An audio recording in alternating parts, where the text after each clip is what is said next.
بسم اللہ الرحمن الرحیم۔ السلام علیکم۔ Welcome back to my channel.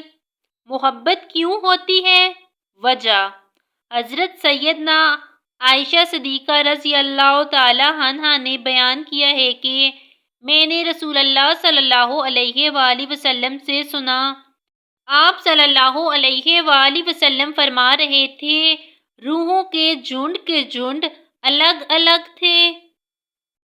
پھر وہاں جن روحوں میں آپس میں پہچان تھی، ان میں یہاں بھی محبت ہوتی ہے، اور جو وہاں غیر تھی، یہاں بھی وہ خلا دیتی ہیں۔ اور یحییٰ بن ایوب رضی اللہ تعالی عنہ نے بھی اس حدیث کو روایت کیا۔ کہا، مجھ سے یحییٰ بن سعید نے بیان کیا۔ آخر تک۔ Thanks for watching the video. Like and subscribe for more videos.